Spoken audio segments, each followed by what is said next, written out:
four-part series on the Slowpoke reactor. Today's speaker is Dr. Gordon Edwards.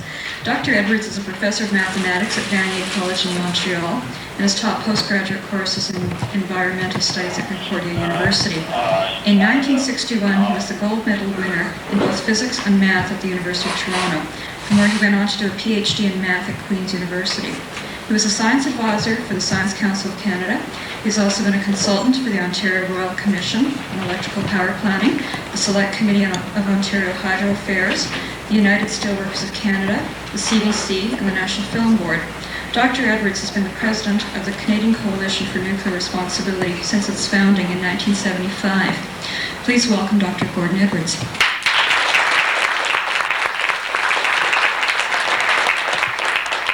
Thank you, Deb.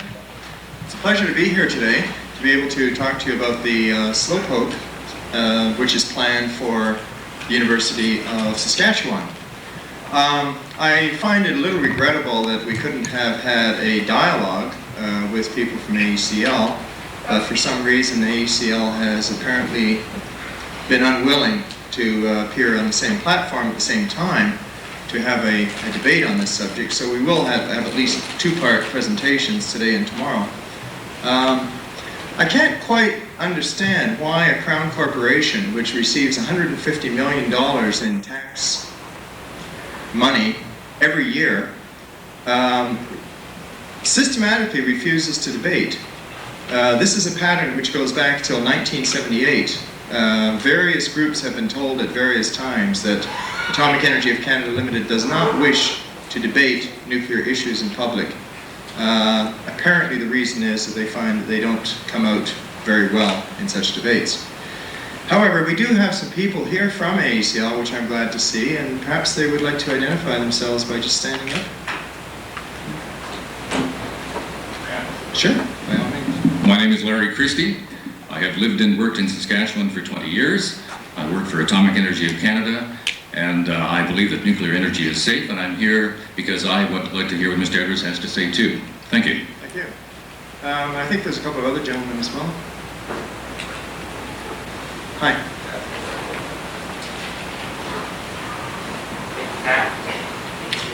Good. Glad to see you here.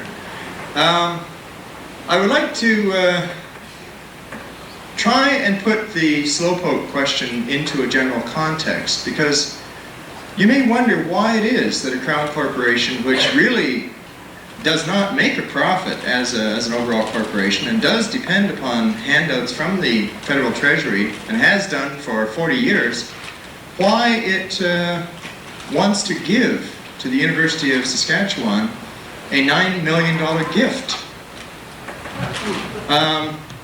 I think that if you had a private company who came in here and said they'd like to give you a $9 million gift, you might be a little curious as to why they intend to do that.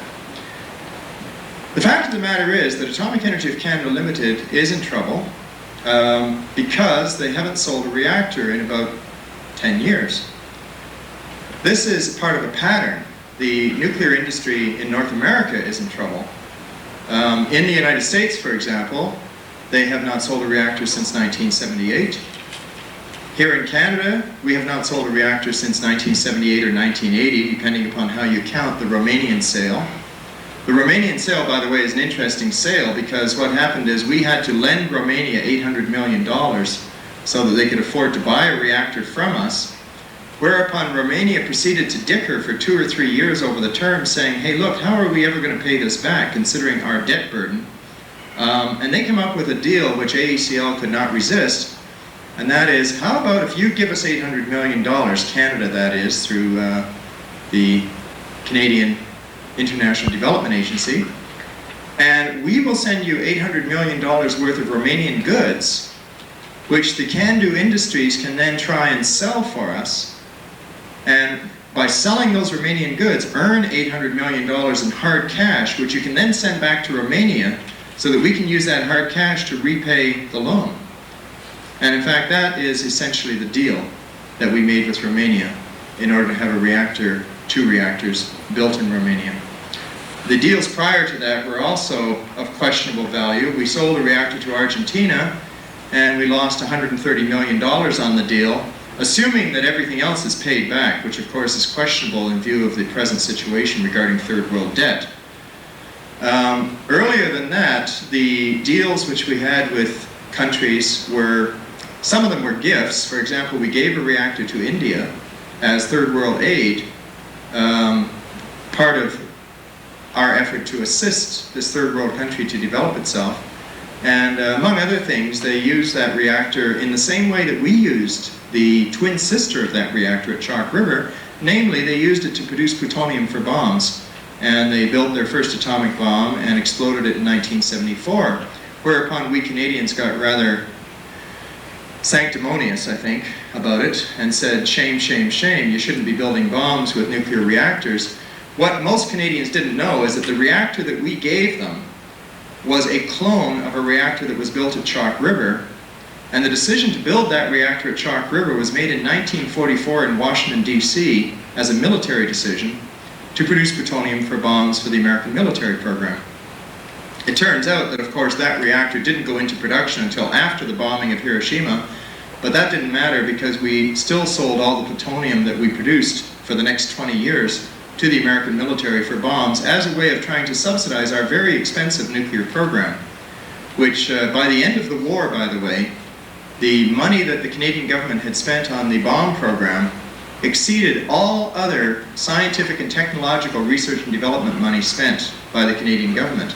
It was a very large investment of money, and the Canadian government had to decide whether to stay in the game or get out of the game. And they decided to stay in, partly because it was assumed that if they pour enough money into this industry at the beginning, that it will eventually flourish and become a very profitable industry, and we will be able to make a lot of money out of it selling these reactors worldwide. Unfortunately, that has not materialized, and the situation now is a bit dismal for the nuclear industry.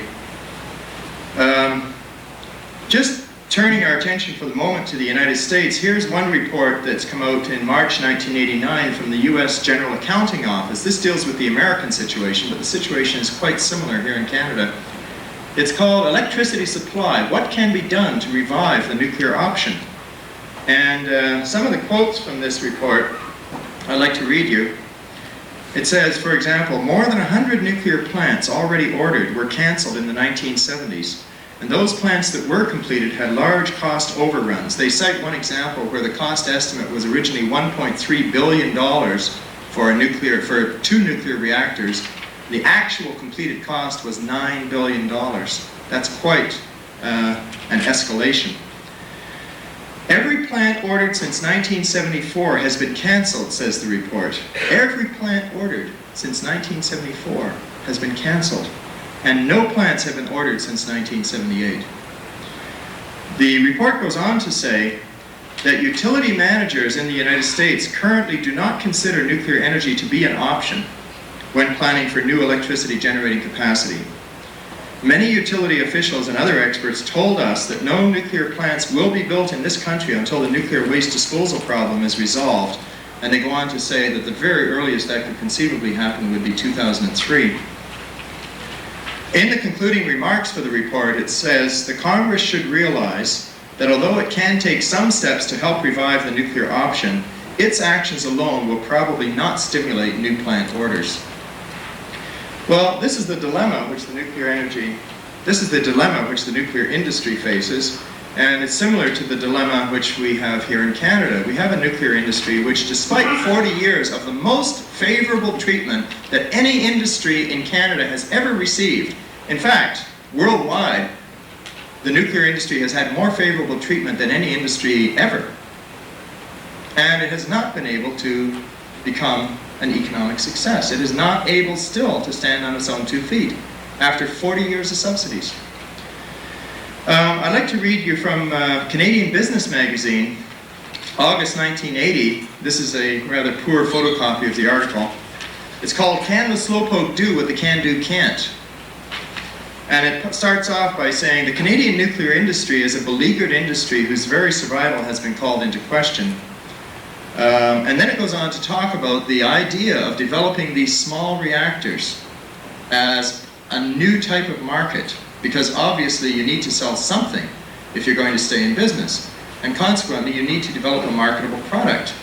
What's happened has been that since, you know, of course, August 1980, that's after 3 Mile Island, and since 1979, the industry has been desperately looking for new markets, and what they've come up with is a kind of a tacit recognition that it's very difficult to sell the large reactors, and therefore we better go for small ones.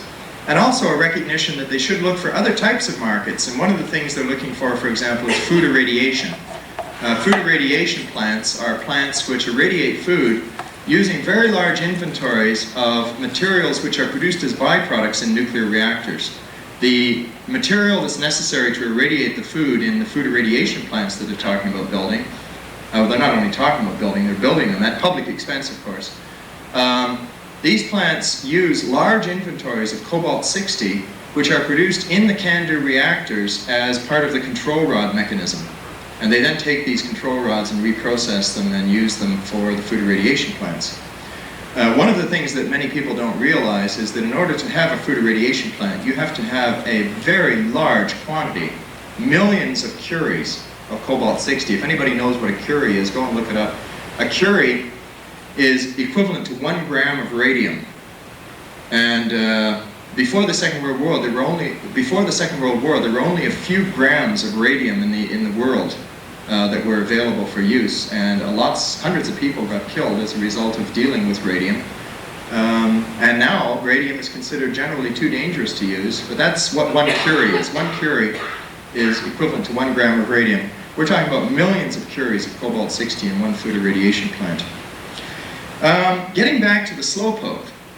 What is the Slowpoke? Well, the Slowpoke is basically a very simple reactor which is designed to be small for the purpose of providing only hot water for the most part. Now, you could provide a little bit of electricity too if necessary.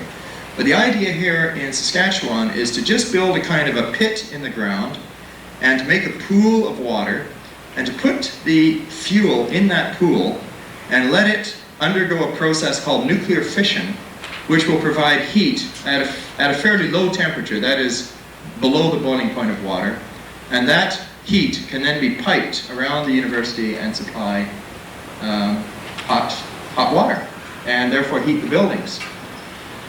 Now, getting such a small reactor to be economical depends upon a number of things. For example, one thing they have to do is they have to do away with any containment building.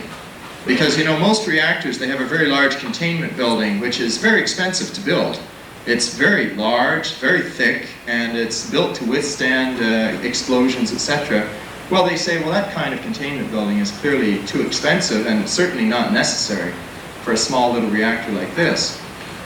Nevertheless, it is important to realize that although the Slowpoke reactor only uses 16 fuel bundles compared with thousands of fuel bundles in a CANDU reactor, nevertheless, those fuel bundles become just as radioactive. In fact, they become more radioactive than the fuel bundles in a CANDU reactor.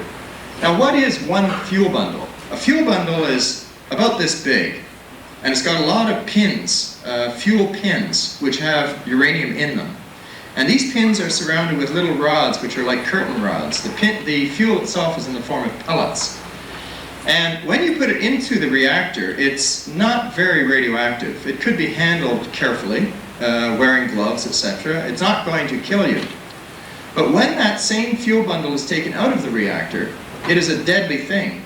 In fact, from a CANDU reactor, the Select Committee on Ontario Hydro Affairs did a little calculation as to what would one fuel bundle do to you if it was taken out of the reactor, fresh out of the reactor. And they concluded that it would give a dose at 1 meter's distance of 200,000 rads per hour. That's a tremendous dose of radiation. 200,000 rads per hour. 1,000 rads will kill you for sure. You won't die immediately, you'll die in a few days, but 1,000 rads is 100% lethal. You would get a dose of 1,000 rads if you were 1 meter away from one of these spent fuel bundles for 20 seconds. It's extremely radioactive. Now, the Slowpoke fuel bundles are going to be more radioactive because they have enriched fuel.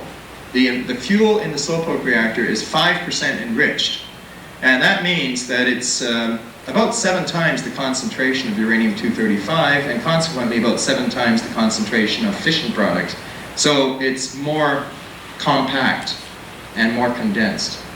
In order to refuel the reactor, you have to take that spent fuel out of the reactor. Of course, this has to be done robotically because you can't handle it, can't be handled with human hands. And it has to be put into a shipping flask which will weigh at least 22 tons minimum. And then it will be transported away to some never land at the end of the rainbow where it will be safely disposed of.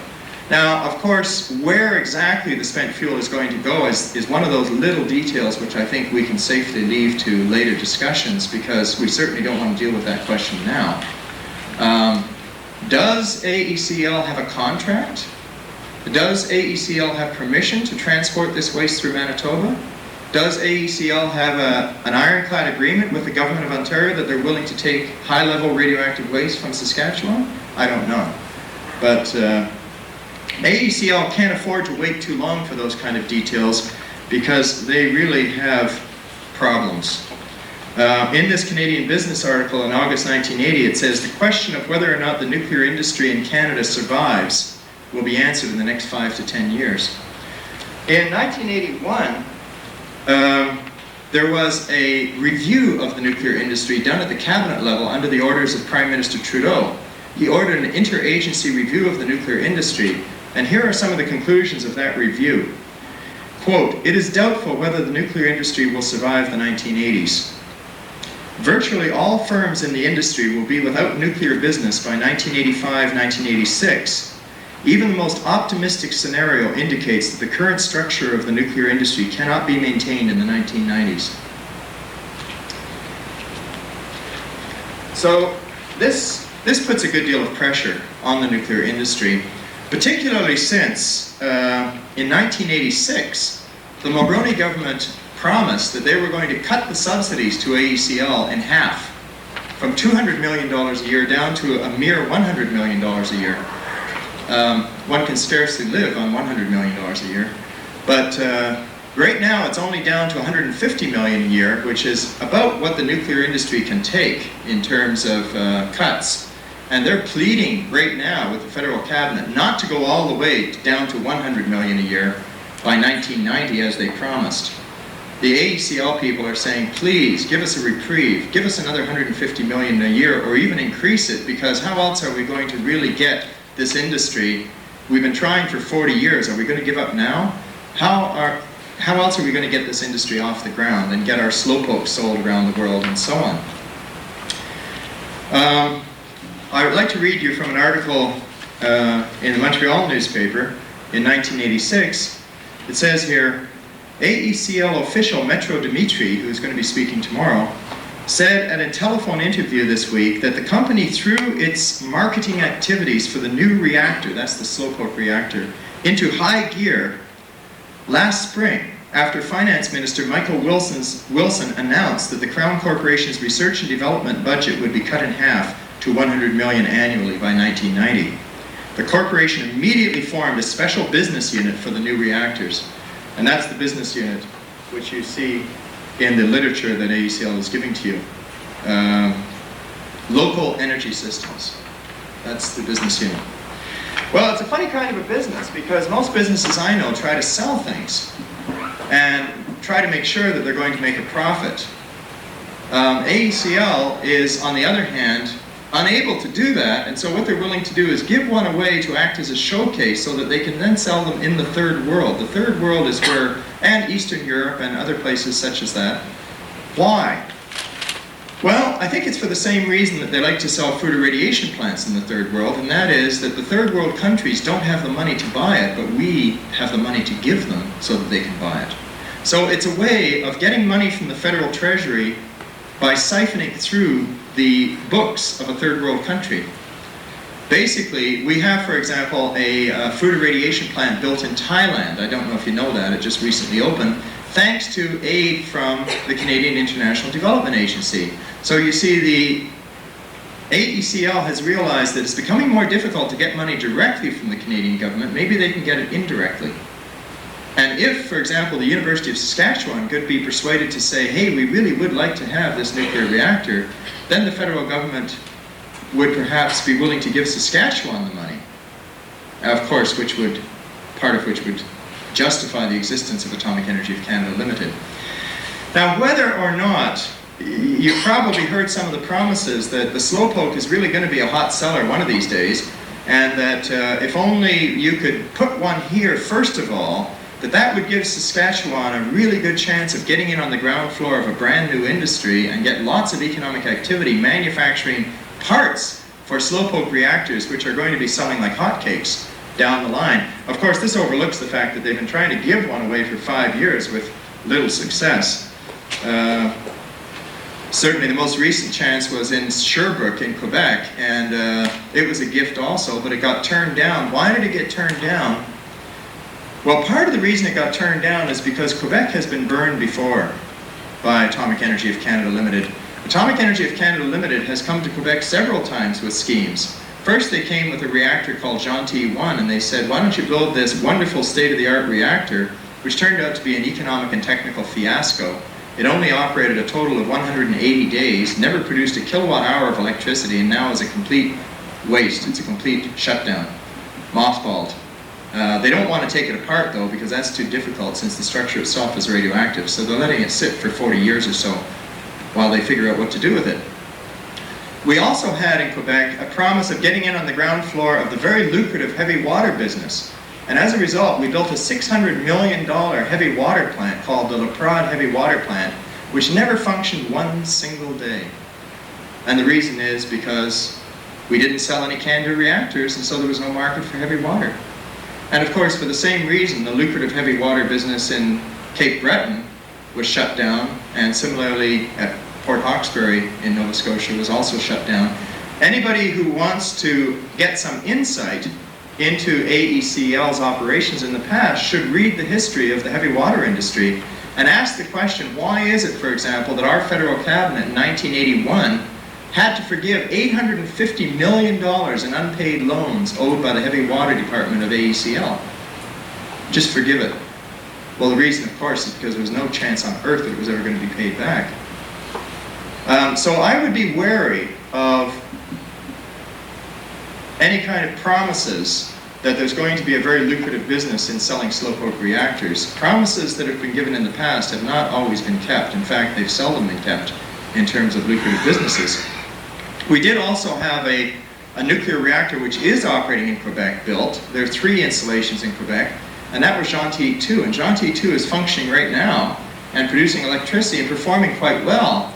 The only problem is it's producing the most expensive electricity in the province. It's twice as expensive as James Bay electricity. And it came on stream $1 billion over budget. The estimated cost was $400 million. It came in at about $1.4 billion, which is a bit of a jolt. So these are considerations that one has to bear in mind. Now, let me just get more specific about the Slowpoke. I'd like to read a couple of remarks that were made in an article published by Atomic Energy of Canada Ltd. This was actually delivered to the Canadian Nuclear Society in June of 1981, and it's by Mr. John Hilborn, who is the designer of the first small research Slowpoke that you now have on campus operating, which is quite a different machine. It's 500 times smaller than the Slowpoke that they're talking about installing currently. And Mr. Hilborn also designed the much larger mega Slowpoke that they're talking about installing here. The name of the article is Small Reactors for Low Temperature Heating. And under public acceptance, Mr. Hilborn and his co-author has this to say: fear of nuclear accidents and radioactive contamination may hinder the widespread use of small reactors, just as it has hindered the installation of large nuclear generating stations. The underlying difficulty is that the public understands consequences but not probabilities. It is now well known that people will accept frequent small disasters more readily than rare catastrophes. Although we may have to endure the legacy of 3 Mile Island for many years, a decentralized system of small reactors which effectively eliminates the possibility of a single big accident may have a significant advantage in licensing, insuring, and gaining public acceptance. Eventually, the public may accept accidents to small reactors to the same extent that they accept fires, explosions, and airplane crashes, as long as the consequences are not obviously worse. It would be unrealistic, however, to expect many communities to welcome nuclear reactors within their boundaries until there are severe regional shortages of gas and electricity. He goes on the next page to say, in urban areas well provided with gas and electricity, small reactors are not yet needed, but in remote regions which depend entirely on oil for heat and electricity, a small, reliable nuclear plant could be an attractive alternative. So Mr. Hilborn is basically saying that it just doesn't make economic sense for a site in the south. And consequently, AECL tried to sell them in the Northwest Territories in some Indian villages and Eskimo villages and some other small communities in the north, and simply got turned down. So what they are now trying to do is to approach universities and offer the reactor as a gift, knowing that if they tried to sell it, it would soon become apparent that it's unaffordable. However, AECL can afford it because it's not their money. Now, let me move on to talk about some larger issues surrounding nuclear power generally. And it has to do, and these issues all tie in a very small way with this small slowpoke. One of the issues, of course, which I've already mentioned, is nuclear waste. You know, it seems ironic. I read the paper today, the Star Phoenix, and there's this, there's a real awareness now, worldwide, that we're going about things the wrong way. We're screwing up the planet. You know, we are poisoning our own nest, and we are making the future unworkable through pollution, etc. There is apparently a collective consciousness that we can't continue to do this, that we have to change our ways, and we have to do it soon. That maybe we have 10 years, maybe we have 20 years, but we don't have very long to change direction and start doing things differently and better and start working towards a sustainable society, a sustainable future, something which can continue indefinitely and which will leave a livable planet for our children and grandchildren. Seen in that light, it seems ironic that we would still be trying to push an industry which routinely mass produces highly dangerous toxic substances as a matter of course. I mean, we had a fire in Quebec involving PCBs, and that fire scared a lot of people and caused a temporary evacuation of a lot of people. And of course, we've tried since to send the PCBs to Britain without too much success. We've got them back in Baie-Comeau now. But one of the outcomes of that fire was a commitment to eliminate PCBs completely, the use of PCBs to be eliminated, and the remaining stocks of PCBs to be destroyed. Now, we also had a fire in Russia at Chernobyl, which released only 3% of the radioactivity from the core of the reactor. Those same materials which were released from Chernobyl will be produced right here in the Slowpoke reactor. Exactly the same materials, in much smaller quantity, of course. And why are we doing this? I mean, why aren't we applying the same logic and saying, let's eliminate the use of this stuff? Now, you may wonder where this radioactivity comes from. Excuse me for the crude transparency, but I forgot to bring my folder of transparencies when I came from Montreal. This is a little schematic diagram indicating what happens when you have nuclear fission. There's a type of uranium called uranium-235, which occurs naturally in a small concentration in uranium ore. And when a uranium-235 atom is hit with a neutron, it splits and releases energy. And this is where the energy comes from for a bomb like the Hiroshima bomb in an explosive form, or in a nuclear reactor in a much more controlled and gradual way in order to provide heat for boiling water or for just providing hot water, as in the Slowpoke. It's the same process exactly. What happens is that when the uranium atom splits, it doesn't disappear. You get 2 or 3 broken pieces of the uranium atom, and it's those broken pieces of the uranium atoms that constitutes all the radioactive garbage that happens to be released when you have a Chernobyl-type accident.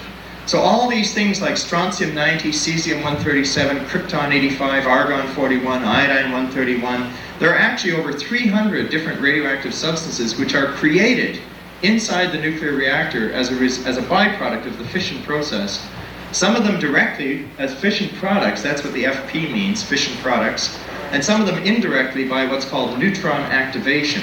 What that means is that the stray neutrons, which you see at the bottom there, some of those stray neutrons hit other atoms, such as the atoms in the steel vessel, or the atoms in the concrete, or the atoms in the pipe. And when those neutrons hit those atoms absorb the neutron and become radioactive. And so you get radioactive structures. The structures themselves become radioactive by neutron activation. And this makes, of course, dismantling such a reactor a major undertaking because it's got to be done robotically also. You can't do it by usual demolition techniques. You have to do it very, very gingerly indeed. And in fact, you can never reuse the very fine stainless steel which is used in these reactors. They have to be buried as radioactive waste forever. For this reason, some people have called nuclear energy the ultimate in the throwaway society, the ultimate extension of the throwaway society. There's no possibility of really recycling these contaminated materials. That's where the waste comes from.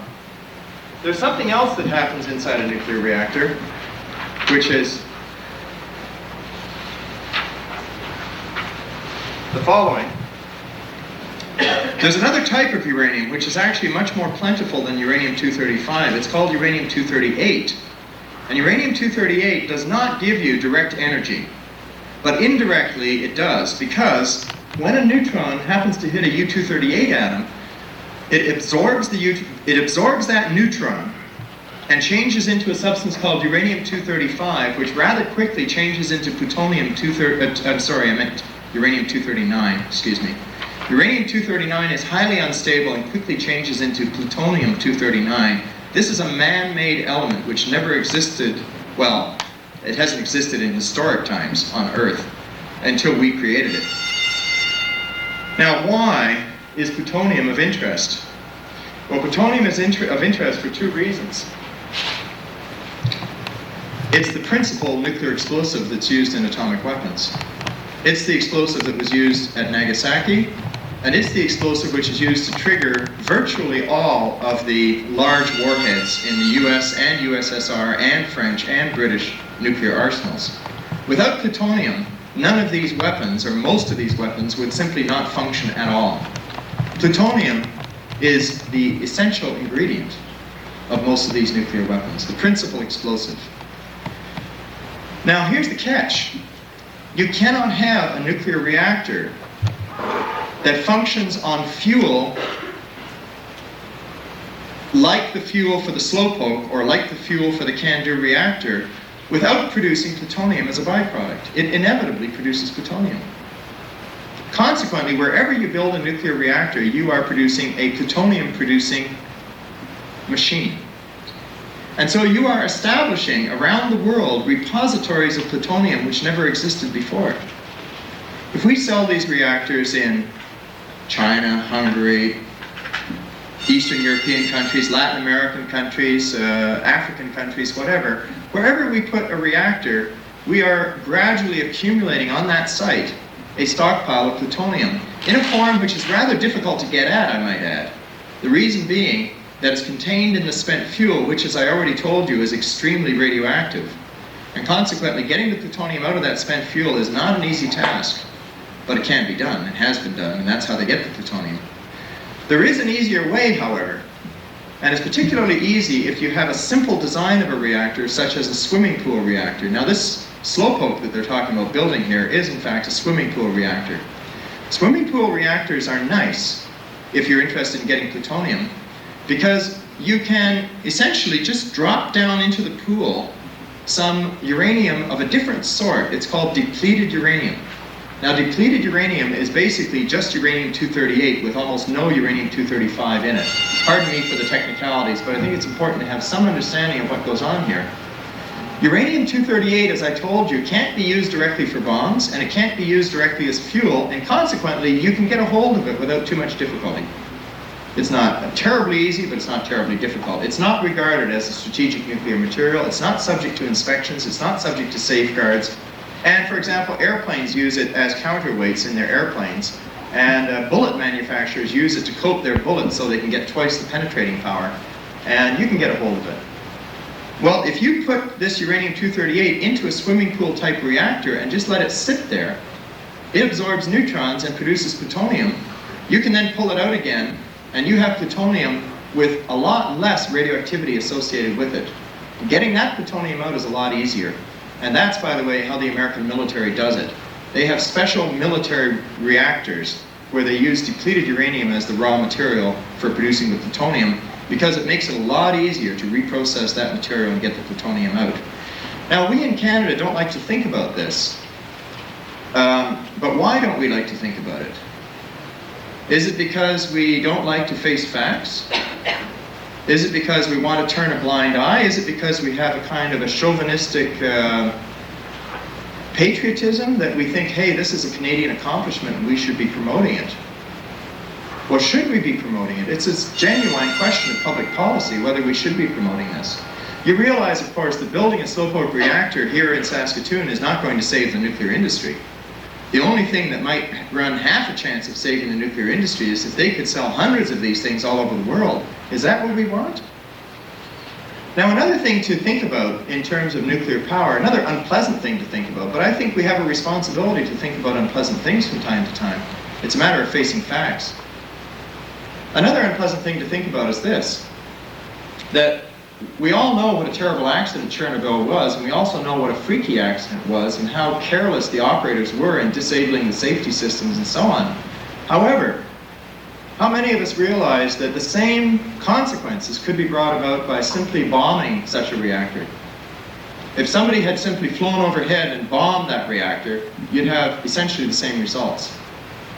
For this reason, Sir Brian Flowers, who was a nuclear physicist in Britain and who wrote a report in 1986 called Nuclear Power and the Environment, which was a Royal Commission report published by Her Majesty's Stationery Office in London, pointed out that if we had invented nuclear power before World War II, and if we had built nuclear reactors around Europe just for peaceful purposes, then as a result of conventional warfare and conventional sabotage, large parts of Europe would be uninhabitable today. They would have to be wastelands, simply because of conventional explosives blowing these plants up. Now, it's not a pleasant thing to think about, but if we put Slowpoke reactors in the Middle East, say, or in Latin America, who's to say that these won't at some future time be targets of military attack or terrorist attack? And consequently, the radioactive inventory in the fuel be scattered all over. Is this really the way in which we want to go? What I am trying to point out here is that not only are there business questions, economic questions regarding the feasibility of the project, which are open to discussion one way or the other, open to debate, but there also are profound moral questions, which I think we do have to come to grips with. I'd now like to turn to the question of energy policy generally. Of course, underlying all of this debate is the question of how much energy do we need and where are we going to get it from? Now, here in Saskatchewan, I understand the University of Saskatchewan has done some marvelous things in terms of energy efficiency. I believe that the energy requirements at the University of Saskatchewan have actually gone down by about 30%. As a result of some very ingenious energy efficiency measures that have been taken here. Let's suppose that that same technology of energy efficiency was used throughout Canada. What would be the consequences? Well, in Canada at the present time, about almost 40% of our total energy goes to provide low temperature heat. That is, space heating and water heating. Imagine if we were able to make that same 30% improvement across the country by using a conservation mega project, where we put billions of dollars not into building new fossil fuel mega projects, new Hibernias, new Beaufort Cs, new oil projects, like Alaskan projects or natural gas projects from the Northwest Territories, which, remember, if completed, will inevitably contribute to acid rain, to global warming, to atmospheric pollution. We are investing in our own pollution, in investing in those projects. Suppose instead we invested an equal amount of money in applying the technologies which have already been used here at the University of Saskatchewan across Canada. What would the result be? Well, the result would be a reduction in energy demand equivalent to 6 or 7 times the total output of Canada's nuclear industry today. 6 or 7 times the energy output of Canada's present nuclear industry at a fraction of the cost, and with a payback time of probably less than 5 years. When I say payback time, what I mean by that is that if you invest in energy efficiency, your fuel bill goes down. If your fuel bill goes down, that means you can afford to pay the difference in your fuel bill before and your fuel bill after back to the person who loaned you the money. And that way you can recover the capital investment in just a few years, oftentimes in less than 1 year. Meanwhile, you would be creating jobs in communities across Canada, and it turns out that studies have been done on this score, very careful studies over the last 15 years, a lot of studies in a lot of different countries, and the evidence is overwhelming that investment in conservation measures of that sort will reduce carbon dioxide emissions by 7 times as much as similar investments in nuclear power or any other energy supply option. 7 times. And by the way, not only 7 times as much carbon dioxide reduced, but much, much faster. A nuclear plant often takes more than 10 years to bring to completion, whereas these things would be installed within 1 or 2 heating seasons. There have also been studies done looking at a larger scale, not just looking at low temperature heating, but looking at society as a whole. And these are called soft energy studies. There's been a lot of them done in many different countries in the last 15 years, and they have all come to the same basic conclusion. Let me tell you about the one that was done here in Canada. It was published in 1983 by Energy Mines and Resources in Ottawa in 12 volumes, and it's called 2025 Soft Energy Futures for Canada. And basically what it asks is the following. It says, suppose we accept the government projections of population growth, and suppose we accept the idea that people are not going to change their lifestyles. They're going to be just as greedy for driving cars, just as many cars per family. They're not going to want to change any of that. And let's suppose also that we want to maintain quite a rapid economic growth, so that between now and the year 2025, you get a tripling of GNP and a 50% increase in population and no change of lifestyles. Then the question is, what can be accomplished if we concentrate on efficiency and conservation and renewable forms of energy rather than fossil fuels and nuclear? And the conclusion of the study is that by the year 2025, despite the increased economic prosperity and the increased population, we could be using considerably less energy than we were using in 1978. And 80% of that reduced energy demand could be met by renewable sources of energy. And one of the byproduct conclusions of the study was that in this process, there would be virtually no demand for new electricity generating capacity of any kind.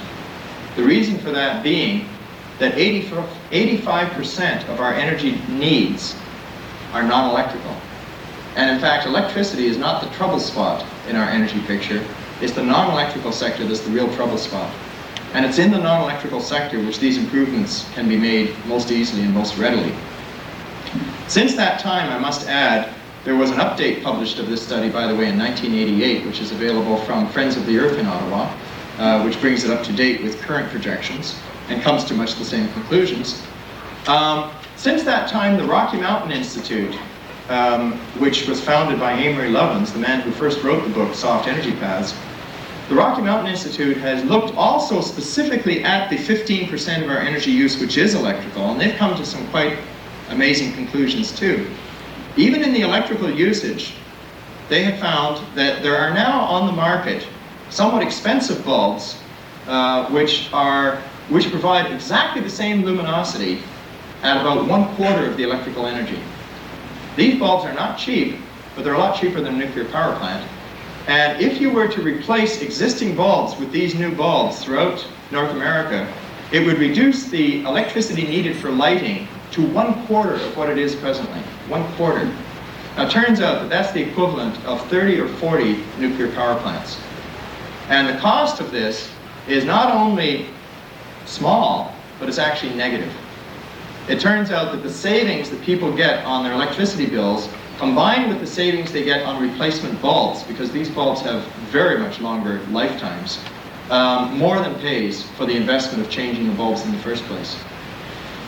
The Rocky Mountain Institute has also done a very thick and extensive study of drive power, which means heavy motors that are used in industry. For example, in the pulp and paper industry, there's a lot of heavy motors, heavy machinery that's used. And in many other industries, there's a lot of heavy drive power. And they published a very substantial report on drive power, which reaches similar conclusions in terms of absolutely the same muscle power, the same benefit at approximately 1/4 the electrical input.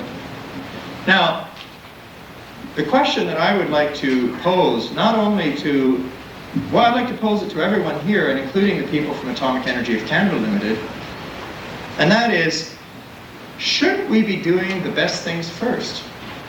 Shouldn't we be doing the things which cost the least before we do the things that cost the most? Shouldn't we be doing the things that work fastest rather than the things that work slowest? And shouldn't we be doing the things that provide the most jobs rather than things that provide the least jobs for the same investment? Doesn't it simply make sense that if we spent the next 10 years investing in this type of changing gears, changing our whole society's gears around to a conserver society concept, a concept where it is smart, economically smart, as well as responsible, to save money by saving energy?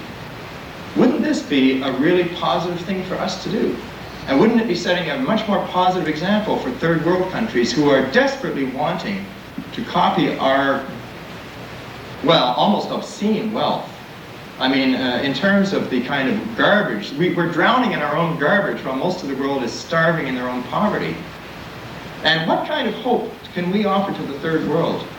Selling them nuclear reactors? Is this really the best we can do? I really think that we have a lot of soul searching to do. And I don't think the questions are easy, but I think we have to deal with them. Now, one of the biggest problems in terms of making a transition towards a more ecological society is that we do not have institutions which are geared to deal with these problems. You see, for example, let me quote Marcel Masse, who was the last Energy Minister of Canada. When he initiated the energy options process, which was a process of dialogue involving environmentalists, industrialists, and government people, which I took part in 8 different cities across Canada, when he initiated that process, he said, and I think he was very honest in saying this, in fact, I don't recall ever hearing another Energy Minister of Canada saying this, that Canada does not have an energy policy, it never has had an energy policy, and it's time we had one. What we have is an oil policy, we have a gas policy, we have a nuclear policy, but we don't have an energy policy. We don't look at energy. We look at commercially traded fuels, which are generally monopolized, and which generate corporate profits, and which are therefore associated with very powerful vested interests. And you cannot expect such corporations, no matter how fine the people in them, you cannot expect a corporation which makes its bottom line out of selling fuel to sell you on energy efficiency. It's like expecting the tobacco companies to lead the charge against smoking. It just doesn't make economic sense to them. But it makes a lot of economic sense to us. If you take a look at the period of time since the last oil shock, which was 1970, or not the last oil shock, the first oil shock, excuse me, 1973, when the Arab oil embargo was hit like a ton of bricks. From that time to this, if you look carefully at the energy statistics in Canada, or in the United States, or in Western Europe, you will discover that 90% of the growth in GNP which has taken place since that time has been accomplished with conservation energy, and only 10% has been accomplished with new sources of supply. That means that if you look at the energy input per unit of GNP output, it has gone steadily down. We are now producing 1 unit of GNP with a lot less energy than we were producing before, and it turns out that that contribution to GNP is 9 times more efficient than new sources of supply. Now, why, as a society, are we sort of concentrating all of our efforts on the 10% and ignoring the 90%? What we need to do is change the priorities and say the top priority has to be building energy efficient societies in this country. The second priority has to be phasing in renewable sources of energy where they make sense. Incidentally, there's a new study published out of California in 1989, which concludes, this study, by the way, is done by Pacific Gas and Electric, and the study concludes that in the state of California, by far the most economical source of baseload electricity, bulk electricity rather, in the state of California comes from wind power. It's much cheaper than any other form of energy, any other form of bulk electricity. And they have now in California 1,400 megawatts of wind power, which is equivalent to 3 Pickering reactors working full blast outside of the city of Toronto. In Sweden, they have decided to phase out of nuclear power by the year 2000, and they have recently in 3 different cities installed district heating systems which are run by solar energy. What they do is they have a large underground reservoir of water which is heated all season long, all through the hot summers. They collect the heat and store it in this underground reservoir. It's a vast reservoir of water. And they then have pipes which go throughout the city, and they heat the city with district heating from seasonal storage of solar energy. Question: when are we going to get serious about energy? Here in Canada at the present time, if you, for example, or you were able to figure out a way to be 100% efficient, suppose you figured out a way of getting 100% of your energy needs from the sun and from energy conservation, you know what would happen? You would drop out of the statistics. If you go to Energy Mines and Resources or Statistics Canada and look at the statistics, they don't have a table labeled solar energy, or if they do have a table labeled solar energy, it doesn't reflect really what's happening with solar energy. Why? Because we don't have a Solar Energy of Canada Ltd. We don't have a Renewable Energy of Canada Ltd. We don't have an Energy of Canada Ltd. What we have is Atomic Energy of Canada Ltd. And I think, unfortunately, that's the sad thing. The people who are working for Atomic Energy of Canada Ltd. Have been working very hard and using a lot of ingenuity and have done a very good job insofar as the technology allows. It's too bad that we in Canada can't offer those people the opportunity to start working towards other energy sources which are going to be more economically viable, which are going to be better for society as a whole, both nationally and internationally, and which are going to make full use of their skills as engineers and scientists. With regard to the Slowpoke, I just would like you, as a university community, to think about one important question, and that is, it's hard to resist a $9 million gift. It's really hard to resist a $9 million gift, even when you have to put up $9 million of your own to put in new piping. It's still hard to resist a $9 million gift, because all of a sudden you've got this book value of $9 million that wasn't there before. And it's not an easy thing to turn down. However, I think as a university, one should ask not just whether the university books are going to look good for this reason, but whether it really makes economic sense in total. Suppose, in other words, that the university had to purchase the reactor and own the reactor and operate the reactor to supply the heat. Would it then make economic sense? And if the answer is no, then I think the university should ask themselves, are we being intellectually honest in accepting this? Thank you.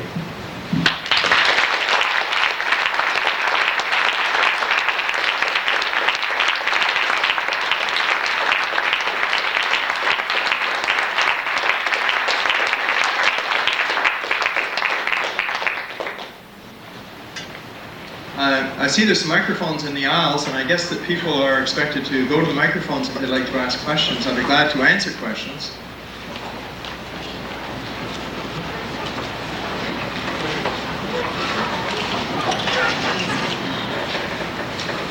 I'm Michael McCullough.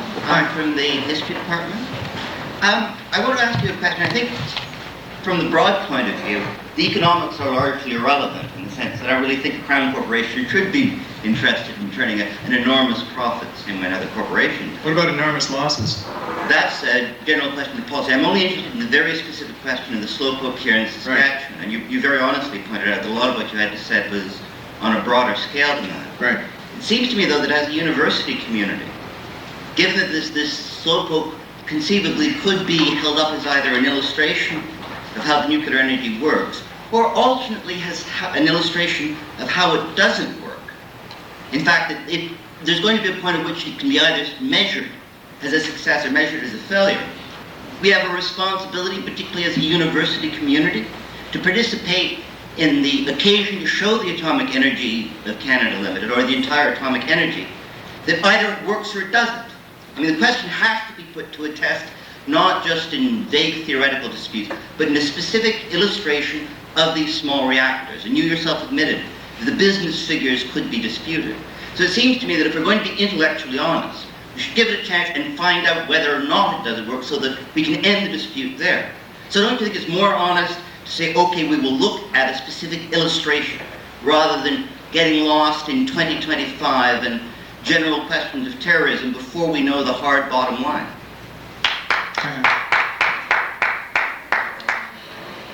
I don't think the university is ever going to see the hard bottom line, because my understanding is that AECL is going to build, operate, and own this power plant, this Slowpoke reactor, and simply charge the university for the hot water. And I don't believe that that's really the spirit in which the offer is being made. It seems the offer is being made more in the sense that we, AECL, would like to have a showcase so that we can sell it better in the third world, and also so that we can get more funding from Ottawa. Because frankly, they're not going to be able to sell it in the third world if they don't get more funding from Ottawa.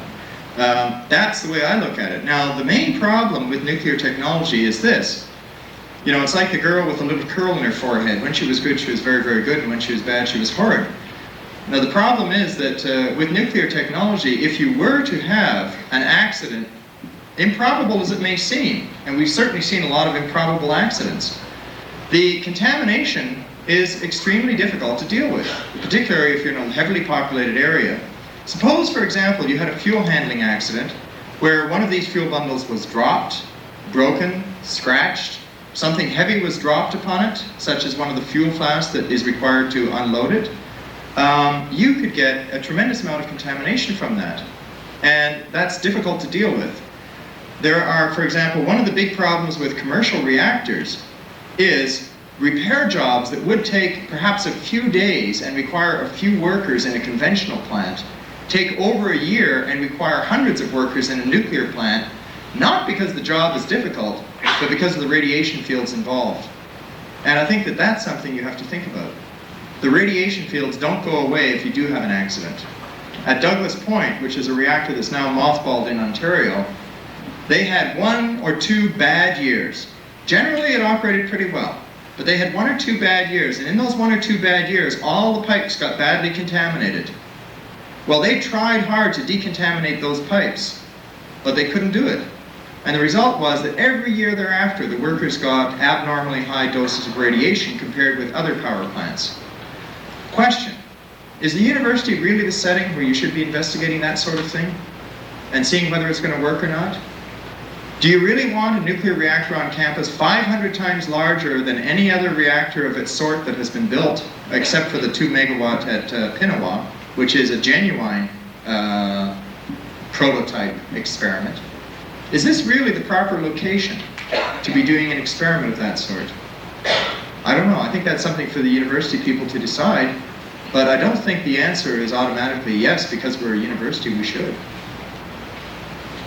Tim Quigley, College of Law. So far, AECL here is touting this as a way to produce heat, but at Sherbrooke they also fell back on the argument that it would produce radioactive isotopes for nuclear medicine. And of course, we have a nuclear medicine department here as well. Could you explain how exactly isotopes would be extracted from the process and any difficulties that might be encountered with that? Okay. That's a good question. In fact, the AECL did not design the Slowpoke for isotope production. What happened was that the University Board of Directors in Sherbrooke decided that if it was only for heating purposes, they would not go for it. But if it was also for isotope production, they would consider it. And consequently, AECL went scurrying back to the drawing boards to try and redesign the reactor so that it could accommodate isotope production as well.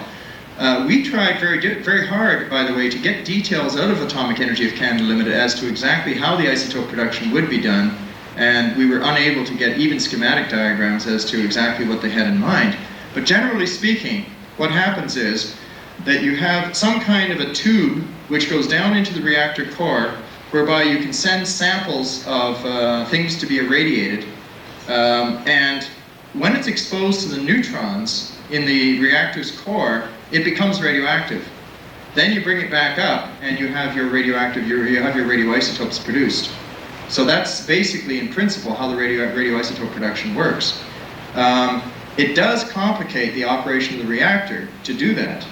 The slowpokes, which they now have in existence, are generally one-purpose reactors. They're not for producing usable heat or usable electricity, but simply for producing small samples of radioisotopes and small irradiated samples. For example, they can take a human hair, put it into a small little slowpoke reactor, and by irradiating it, they can bring it back to the top and tell how much arsenic is in that hair, when conventional chemical analysis wouldn't reveal it. So that's what they use the small little slowpokes for. The large slowpoke is intended for a different purpose. It's quite a different design. And in order to make it serve both functions, it becomes rather tricky. They haven't worked it out yet. I'm Kate Hodson from the University Support Staff, which is one of the few groups on campus which is opposed to this project. We have two reasons for being opposed. One, we assume any exposure to radiation is going to hit our members more in terms of time, because one, we don't graduate until we're at least 65 years old, if we live that long. Two, we spend an 8-hour day, a 5-day week, a 49-week a year time on campus, and that's more time of exposure to low-level radiation if it exists. We have learned from brothers in other unions, and from a report recently done for the Canadian Labour Congress, that in Canada, the allowable dosage of radiation for workers in radiation fields, whether it's in mining or in working in reactors, is 3 times higher than the equivalent acceptable dosage in other countries like the United Kingdom, Sweden, and what the National Occupational Safety and Health Organization in the United States is recommending for their workers. And despite this evidence, there's now a move to amend the Act in Canada to entrench that high level for the next 10 years. And we're very suspicious of something that is not that concerned about workers' health and safety, because ultimately that has a spill-off effect on citizens. And I'm wondering if you could comment on that. Mm-hmm. You know, this is a matter of great concern. Of course, one of the difficulties with the Atomic Energy Control Board is it was never conceived as much more than a kind of an adjunct to facilitate the development of nuclear power. The Atomic Energy Control Board Act, in fact, starts off with a clause saying that whereas nuclear power is to the benefit of Canada, be it resolved that, and so on. The Atomic Energy Control Board has never had public hearings on anything. They've never had public hearings.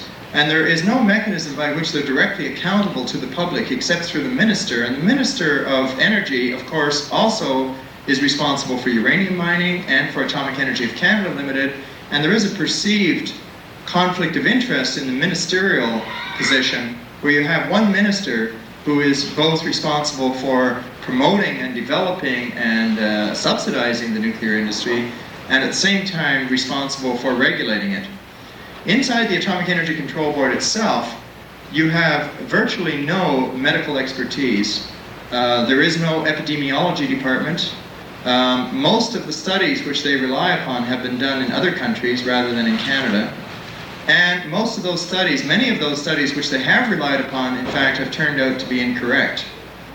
For example, the standards which the Canadian government and which the Atomic Energy Control Board now apply, as you were mentioning, were actually based upon erroneous interpretation of the Hiroshima and Nagasaki data from the survivors of Hiroshima and Nagasaki, which was on the books for a long time until rather recently there was a very extensive reanalysis of the data which revealed, to everyone's satisfaction, that the data were incorrect, and that in fact low-level radiation is considerably more hazardous than previously thought. The main reason for this, by the way, is because the US military withheld important information as to the relative dose that people actually got. The result of this is the British government has reduced its worker exposure limit by a factor of 3, as you have mentioned. The British government also has an exposure limit for members of the public, which is 1/100th of the Canadian maximum permissible exposure for members of the public.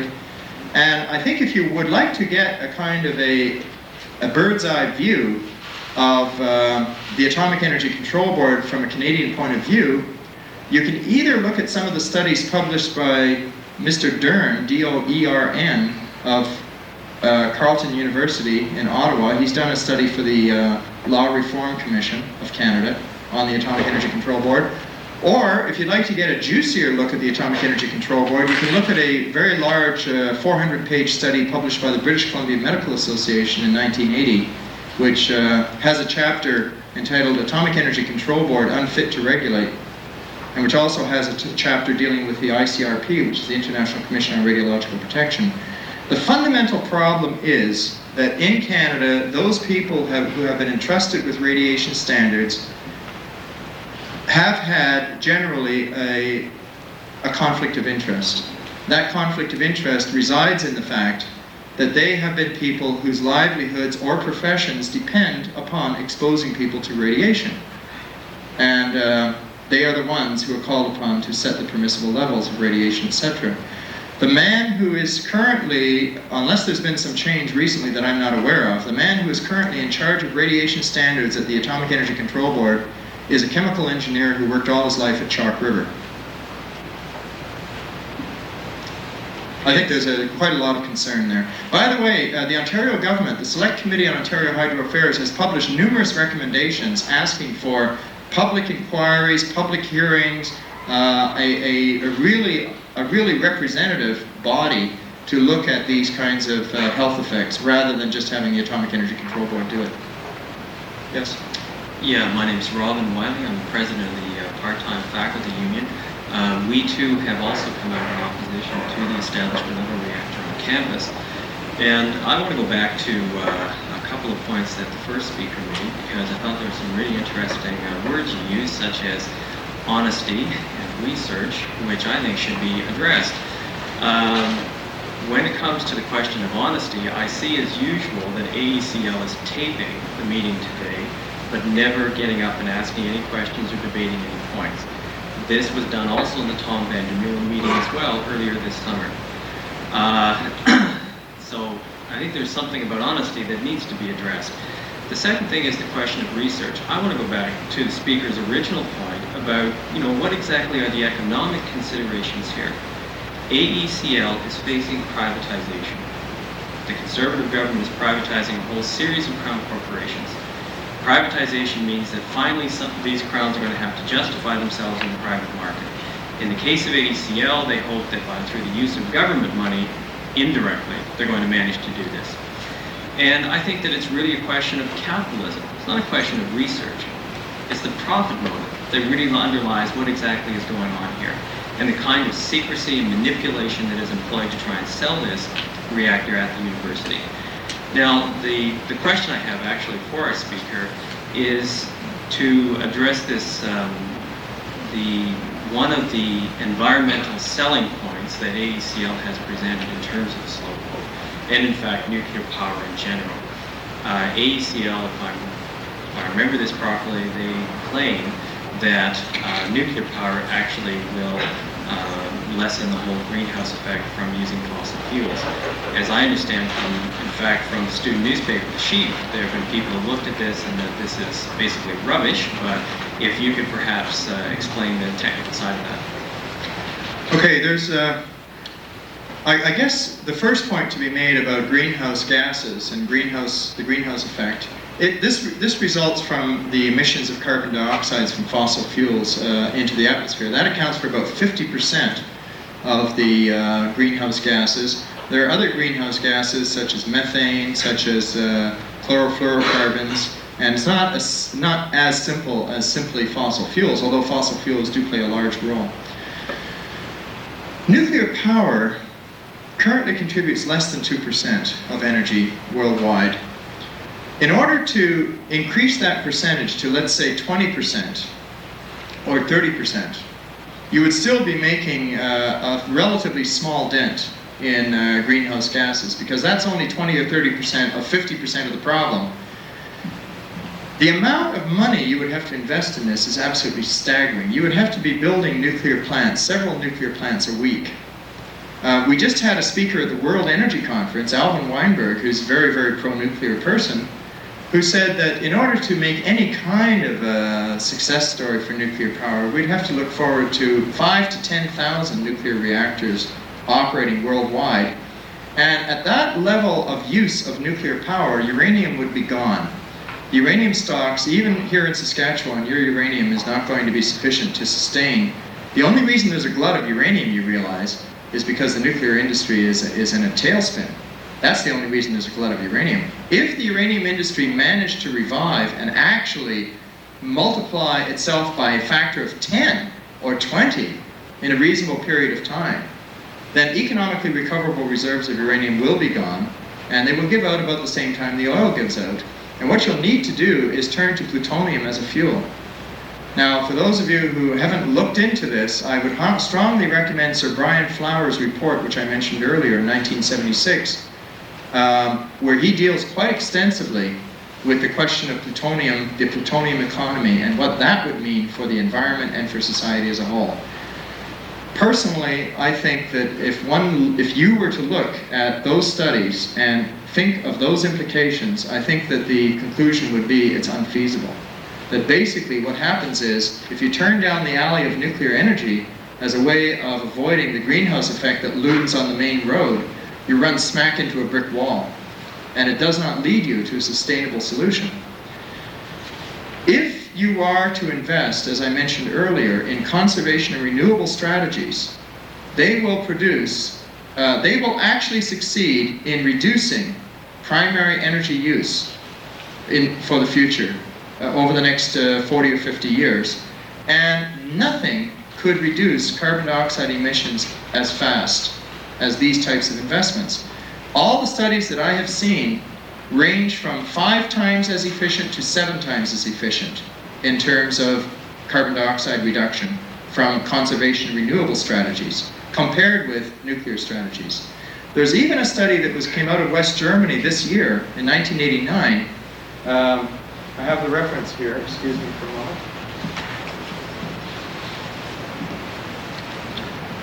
moment. You see, you have to realize that in order to get the fuel for your Slowpoke reactor, you have to mine the uranium. You have to send it. It doesn't come from the mine to the Slowpoke reactor. It goes through one of the largest factories on Earth called a uranium enrichment plant. These uranium enrichment plants, by the way, each uranium enrichment plant uses as much energy as a large city. And the uranium enrichment plants in the States were recently revealed to owe the American taxpayer $9 billion because they have fallen that far behind in their cost accounting. And some of them have been shut down, by the way. But that's where you have to get the fuel for the Slowpoke reactor. So that behind this little tiny reactor is an enormous industrial complex that you depend upon for the fuel. Now, if you look at the carbon dioxide emissions along the fuel chain for the nuclear reactors, it turns out that you arrive at the conclusion that even the use of natural gas in high-efficiency cogeneration units, this is burning natural gas directly in units which would produce both heat and electricity, even that direct use of natural gas, which directly releases carbon dioxide into the atmosphere, will emit no more or even less carbon dioxide than the nuclear fuel chain does for the same amount of energy produced. And this was shown in a 1989 GEMA study from the Institute of Applied Ecology in Freiburg, West Germany. And that can be looked at for you. So what we have is a situation where, sorry, I just spilled the water. What we have is a situation where, on the one hand, you have to ask whether the nuclear option is genuinely able, both in economic terms and in physical terms, to displace a significant amount of oil. And secondly, if it does so, at what cost and how fast? And thirdly, you have to compare that with alternative strategies and say, do these alternative strategies do more or less towards carbon dioxide reduction? And I think that that is the objective, scientific, responsible approach. For example, if this university were really honest and responsible and interested in the truth, why don't they invite the Rocky Mountain Institute to send somebody up here to figure out how much energy you could save by replacing the bulbs on campus and by improving the drive power that you might have on campus, and see how much that's going to cost and see how much energy that will save, and compare that, and also how much carbon dioxide it's going to displace, and compare that with the feasibility study that's now being prepared for the Slowpoke. How come there's only a feasibility study being done for one option and there's no comparison? Is that scientific?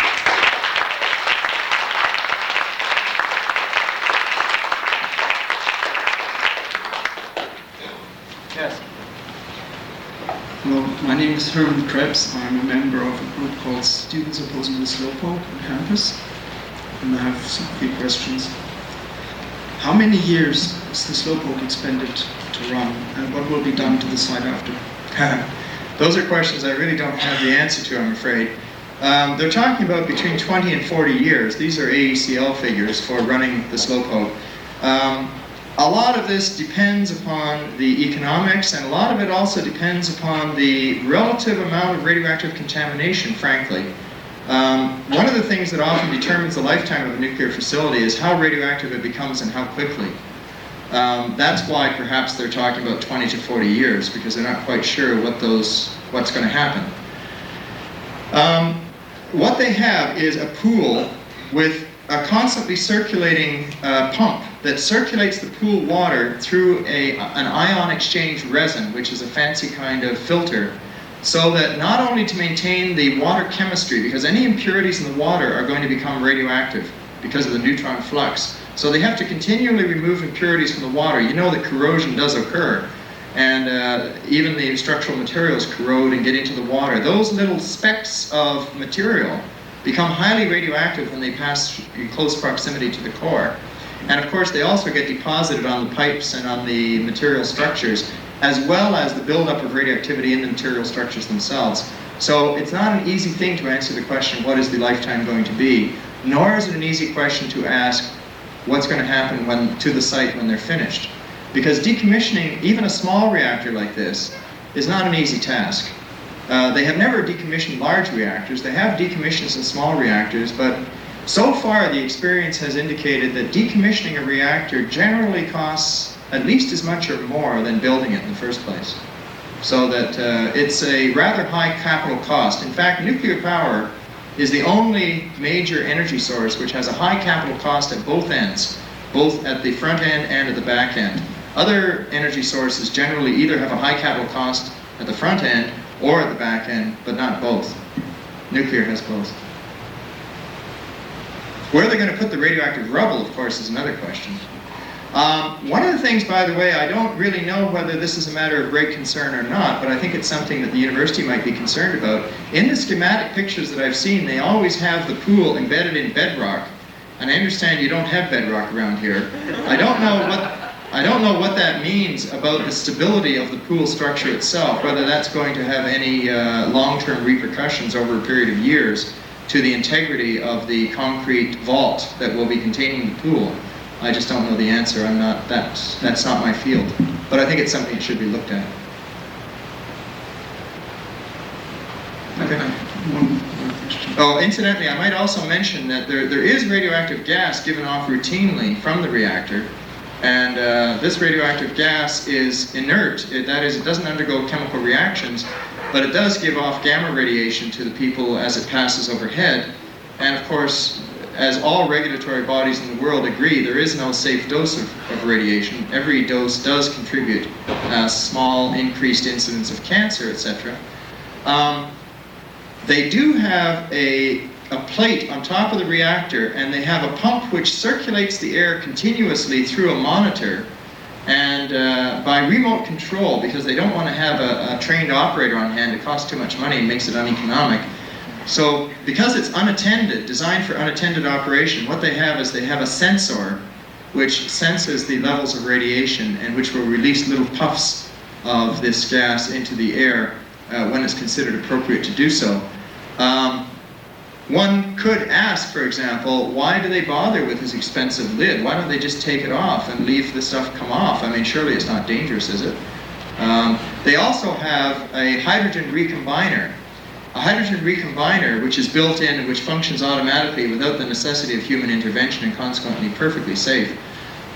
What it does is it recombines the hydrogen and oxygen which gets broken down by the ionization of the reaction. The reason for that, I guess, is to prevent the possibility of a hydrogen gas explosion. But one might again want to know, well, what happens if the hydrogen recombiner doesn't work? Could you get dangerous concentrations of hydrogen, explosive concentrations of hydrogen?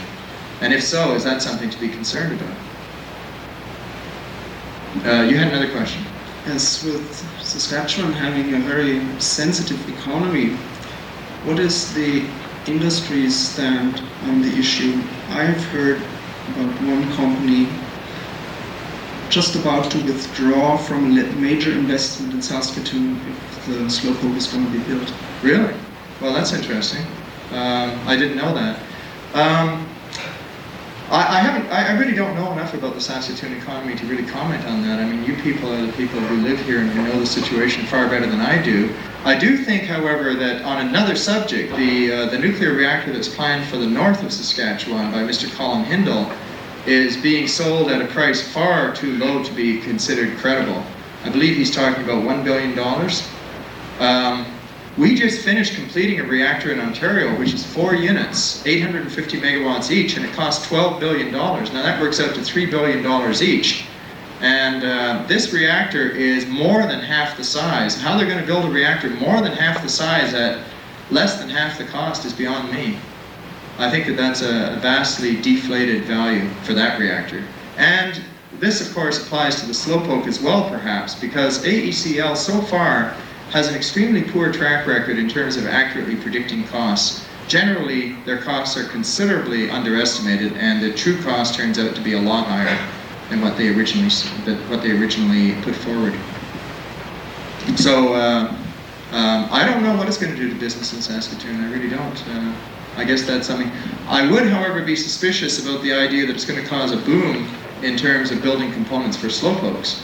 I think the fundamental question there has to be, if this is really such a good idea, how come private capital isn't investing in it? And in fact, I would disagree with one comment the earlier speaker made, and that is that it's kind of capitalistic. On the contrary, I think one of the things that is so evident about the nuclear industry is that were it left to private capital, there wouldn't be a nuclear industry. It has not been private capital that has brought this industry into being. It has not been private capital which has sustained this industry. What business do you know that could sustain itself for 10 years without a single sale? I mean, if AECL has a trick, I wish they'd share it with the rest of us. I mean, maybe some of our local hardware stores could also last for 10 years without a sale.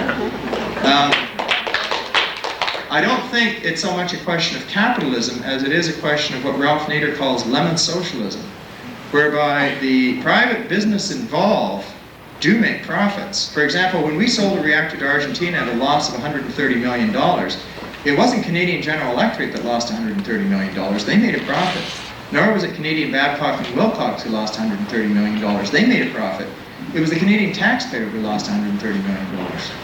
So that's the only way in which this business has really been able to remain a business for the last decades. You've been talking about alternative sources of energy, and one of the sources you referred to was wind energy. I heard a report this weekend on wind energy that's being researched in the United Kingdom, and like you, they were talking about the potential for wind power as an alternative source of energy, and we're talking about integrating it into the English power supply. But one of the things they mentioned was that it's a very unstable source of energy, and that it's not constantly sustained. You have to have a strong wind over a period of time in order to get the energy, and it also takes up a very large area in order to place windmills, you know, over an area in order to collect the wind. And the alternative to that is offshore sites which require a very large deal of capital to build. If we're talking about leading by example the third world and letting them discover alternative energy sources, then it's probably not feasible for us to show them wind energy and solar energy when we have not developed efficient sources of those energies yet, efficient means of controlling them. And I'm wondering how you would respond to an argument that in the meantime, while in South America and Africa, they're building coal plants and they're damming up rivers and they're clear-cutting forests to burn the wood for fuel, we should maybe be looking at providing them with nuclear energy sources until such time as we ourselves do the sufficient research to create efficient solar and wind energy systems. Yeah, I understand your point. The difficulty, I think, with nuclear power has been that so far the experience of people who have invested in nuclear power, including third world countries as well as developed countries, find that they are saddled with a problem which they cannot just simply dispose of by simply saying, okay, nuclear is now not needed, let's just turn it off and walk away from it. The difficulty with nuclear power is you cannot just turn it off and walk away from it. You have, as the U.S. General Accounting Office pointed out in a report almost 10 years ago, the prospect of this industry ending raises questions as to whether there will be the necessary funds, the necessary expertise, the necessary cadres of professional people capable of dealing with the waste disposal and decontamination problems which will last for at least 100 years after the last reactor is shut down. So that what you have is a situation where if you take a third world country and say, look, in the meantime, why don't you use these nuclear technologies while you get your act together and work out more sustainable strategies in the long term, what you're doing is you're saddling them with a tremendous problem for the future. How are they going to handle the enormous cost of waste disposal when we in Canada can't even handle it? How are they going to dispose of the enormous cost of decommissioning these radioactive structures when we in Canada haven't even figured out how to do it yet? How are they going to cope with the difficulties of maintaining an industry that we ourselves can't even maintain? I don't think we're doing them a favor. I think what we're doing is we're loading them down with problems which they will not be able to climb out of for a long time to come. And that's personally my view of it. With regard to third world countries, we had Professor Amolya Reddy from India as one of our keynote speakers at the Green Energy Conference, which recently took place in Montreal, organized by my group, which was the Canadian Coalition for Nuclear Responsibility. And he pointed out that nuclear investments in third world countries have been almost universally unhelpful in contributing to the true economic development and the true sustainability of virtually any third world country in which it's been tried. And I'd be glad to send you a copy of his talk if you'd give me your name and address. But I think we do have to look at the realities of third world countries. If you build nuclear reactors, let's talk about large electricity generating nuclear reactors. In that case, you discover that 90% of the population cannot afford the electricity that's produced, nor do they have, in many cases, even electrical outlets which can provide them with that energy.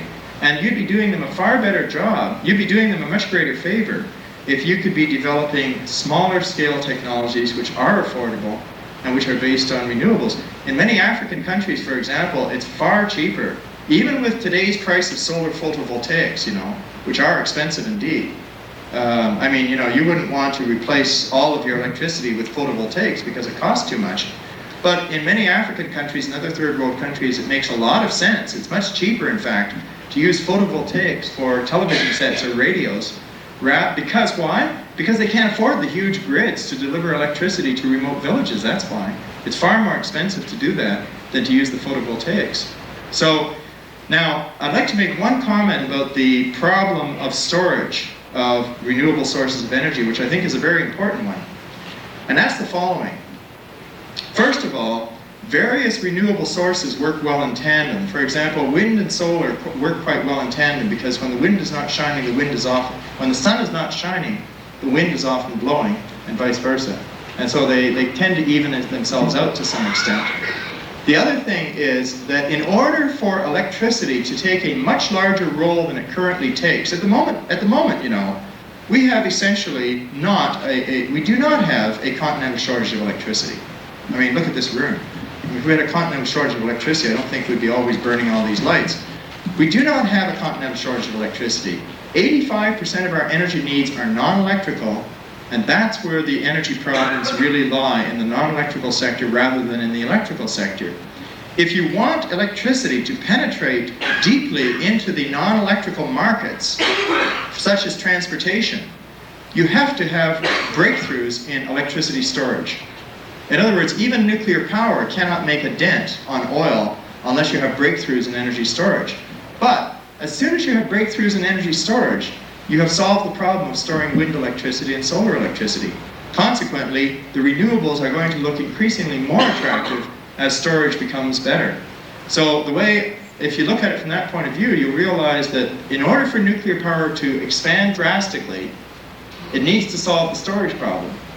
By solving the storage problem, they actually help their competitors more than they help themselves. And I think that that's what we're going to see.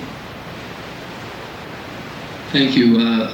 It occurred to me over the weekend, you know, I thought about these alternative sources, and I wasn't really making a point in opposition to what you've been saying today, because I've agreed with most of the points you've made, but I think that the point I was making was that we do have to talk more about alternative sources. Yes, I agree. And obviously, if we're going to talk about them, we sort of also do research into them. Absolutely. But I would like to recommend to you this book from the Rocky Mountain Institute. It's called Least Cost Energy, Solving the CO2 Problem. It's published in 1989. It was originally written in 1981 for the West German government and sank without a trace. But this has now been revived and updated and rewritten, and it's a very interesting and excellent book to address the kind of questions you're talking about. Now, this deals principally with industrialized societies, but a lot of the findings in here also apply to third world or non-industrialized societies, in the sense that when suppose you know how to make a stove twice as efficient as it was before, that actually does more economic good for third world countries than it does for ourselves, because in the poorest individuals in our society and the poorest countries in the world spend a proportionately larger share of their wealth on energy than we do. And insofar as you can bring about efficiency improvements, even in countries that are very poor, you actually liberate a proportionately a greater share of the national wealth for alternative economic development and alternative investments. And that's something which people don't often think about. It's a question of using leverage with what you've got rather than dreaming of pie in the sky.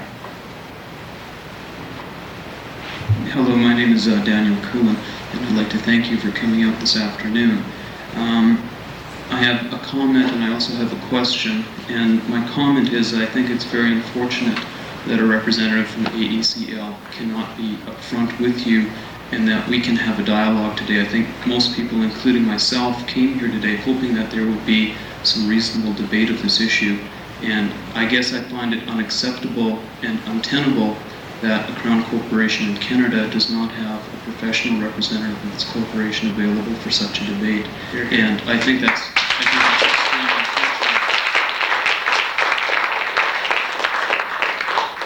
I think as well, this is something that I have seen in Saskatchewan over the last 10 years since the 1979 public inquiry into the proposed El Dorado uranium refinery in Warman, Saskatchewan.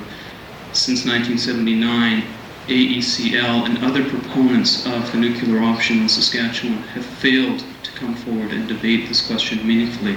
And I don't know why that is, but as somebody who's concerned about democracy in our society and how our tax dollars are used, I think that that's a very important factor to keep in mind. And I ask the representatives from AECL if perhaps at some point in time they could tell us why they couldn't be here, because I don't think you can be here tomorrow when their representative is here. I was going to ask them a question about the brochure they provided for us. It's a matter of fact, all about the Slowpoke energy system. And because somebody from their side is not here, I have to ask you a question about it. And I'd ask you to turn to the reverse side, the third point on the left-hand side, which says, is it safe? And they talk about the Slowpoke and based on 2 decades of Slowpoke technology. And then they say that one has been operating at the SRC on campus since 1981. My understanding, both from your information and from the information from AECL, is that this proposed Slowpoke reactor is not at all similar to the one that is operating at the SRC. They also invite us at the bottom footnote to take a look at their reactor at Whiteshell Research near Winnipeg. I too understand that that reactor is quite different in kind and degree from the reactor that's being proposed for this campus. And I guess I'm wondering why they're asking us to compare things that bear no concrete resemblance to what is being proposed for this community. If you could comment, if you can. Okay, thank you. Well, there is, in fact, a confusion of names here. They're using the Slowpoke name, which actually has a fairly good name for itself. The first Slowpoke, the original Slowpoke concept was a very, very tiny reactor, which is a subcritical reactor. That is, you don't even have a critical mass. The only way you get a reaction occurring is by using a beryllium reflector to magnify the number of virtual neutrons and get the reaction going well. And it only uses 2 pounds of fuel, the original Slowpoke, and these 2 pounds of fuel are 93% enriched uranium, which happens to be weapons-grade uranium. Now, I'd like to make a point just about that, because to get 93% enriched uranium, by the way, that's a very expensive uranium. Even 5% enriched uranium costs about $1,200 a kilogram, as opposed to the $9 a kilogram you people in Saskatchewan, or $9 a pound rather, that is the current going price, spot price for uranium worldwide. Why is that? That's because, as I explained to you, you have to put it through an enrichment plant, which is an enormously expensive, time-consuming, sophisticated, and energy-intensive process in order to enrich it. It's not an easy thing. To get 93% enriched uranium, you have to get it essentially from a military plant, because it's only military bomb-making states that produce highly enriched uranium. From highly enriched uranium, you can immediately make an atomic bomb if you have enough of it. And so the first Slowpoke was actually a kind of a little goodie or a candy spin-off from the military industry. Without a military industry, that fuel would not be available, and you couldn't have the Slowpoke through. You know, the Slowpoke could never afford to build the uranium enrichment plant to make the fuel for itself, is what I'm saying. It's only because it's a military necessity to have highly enriched uranium that it's available for civilian use too. Now, the difficulty is that that first Slowpoke, which is very small and is only intended as a source of neutrons for scientific experimentation. The first one was built at Chalk River in 1970. It was then dismantled and moved to the University of Toronto in 1971. There have been about 6 others built since then. And when AECL started trying to export them, the Americans who supply the highly enriched uranium became very antsy and said, "What are you sending weapons-grade uranium to Jamaica for? I mean, really? Do you expect us to be sending weapons-grade uranium all over the world so that you can have your little Slowpokes running?" And at that point, AECL had to redesign the first Slowpoke so as to use only 20% enriched uranium instead of 93% enriched uranium. That meant a considerable enlargement in size. Now here on the campus at the Saskatchewan Research Council, you have one of the originals that uses 93% enriched uranium. And I don't think it has been refueled yet, because it takes about 10 years to refuel it. But when it's refueled, that spent fuel will go directly back down to the States into the military program. It'll go directly into the bomb program. That's part of the deal. The deal is that Canada buys the highly enriched uranium, which would otherwise be used for weapons purposes if we weren't buying it. And since we use it in our Slowpoke reactor, the deal is that we return it to them, and they reprocess it and reuse it in their weapons program, which is what they originally wanted it for in the first place. So really, the original Slowpoke is just a kind of a little spin-off of the military program that allows scientists to do some interesting research, and perhaps some valuable research, at the largesse of the American military. When they designed this smaller Slowpoke, this larger Slowpoke, the heating Slowpoke, it's quite a different design, you're quite right. The core is completely redesigned. It's much, much larger. It's 500 times the power. And it's not designed as a neutron source for irradiation of samples at all. It's designed to have moving parts to distribute, and with pumps and everything, and heat exchangers, to distribute hot water as a district heating system. So it's quite a different reactor. And being much larger, it's also correspondingly more dangerous. It has a lot more power, and in the absence of any cooling, you can have a lot of core damage and consequently releases of radiation on a large scale. Of course, they anticipate that that won't happen, but things do happen. They also anticipate that their cancer therapy units won't kill people, and yet they have. There have been 5 people killed recently by AECL manufactured cancer therapy units because the computers malfunctioned. Now, these slowpokes that are newly designed, the larger slowpokes, are called by the same name, but they're really not the same reactor. And about 2 years ago, there was a meeting with AECL and all of the people who are in control of the small slowpokes across the country. And although I was not at that meeting, I've been told from reliable sources that they objected rather strenuously to AECL using the name Slowpoke for this reactor, because they felt that it was sort of like the Newhart show when you say, this is my brother Daryl and this is my other brother Daryl. Normally one gives different names to one's children so you can tell them apart, rather than giving them the same name. So yes, you're right, it's quite a different thing, and it is indeed largely untested, this reactor. I mean, this will be an experiment. In fact, the E in Slowpoke means experiment. It's safe, low-power, critical experiment, is what it's called. However, you should realize, though, that they have built a 2-megawatt prototype at Pinawa, which is quite similar, in fact, to the 10 megawatt, except that it's 5 times smaller, of course. But it is, in fact, the same principle. So there is a strong kinship between the Pinawa 2-megawatt reactor and the 10 megawatt reactor they're proposing for here, whereas that kinship is very, very remote in the case of the other Slowpoke you have here. Hi, my name is Dennis Woods. I wonder if you could enlighten us on the liability insurance question. Yeah, this is a rather stormy question which goes way back. If you like, I could give you a little history of it, but perhaps you just would rather know the facts quickly. The facts quickly are that Canada has one industry which requires a special act of Parliament to protect it from liability, and that's the nuclear industry. We have a special act of Parliament called the Nuclear Liability Act, and this act limits the liability of any nuclear operator to a maximum of $75 million in the event of any damage, in the event of any accident. It also completely exonerates all manufacturers of nuclear components from any liability whatsoever. Concomitant with this, you will find in your home insurance policy, if you go home and read it carefully, a little clause which is in every insurance policy in Canada and in North America, and I guess in the world, saying that you are not covered in the event of radioactive contamination caused by whatever means. And the history of this goes back to 1957. In 1953, you see, the whole nuclear program began with military work on the bomb. I mean, the first reactors were built in order to produce plutonium for weapons. And in some of the early correspondence, you hear things like, or you read things like, since we're producing plutonium for bombs anyway, why don't we make use of the waste heat? And it was the idea of making use of the waste heat that we now have civilian reactors. Of course, you can easily turn that logic around and say, since we're producing waste heat for heating a campus, why not produce plutonium as a byproduct? The same logic works both ways. But be that as it may, when Eisenhower announced in 1953 that at the United Nations that we were going to launch a new era of atoms for peace and we were going to beat our swords into plowshares, people actually were given the impression that we were actually going to dismantle nuclear weapons and do away with our nuclear weapons stockpiles and actually turn it into peaceful material. Of course, this was not the idea at all. The idea was to do both.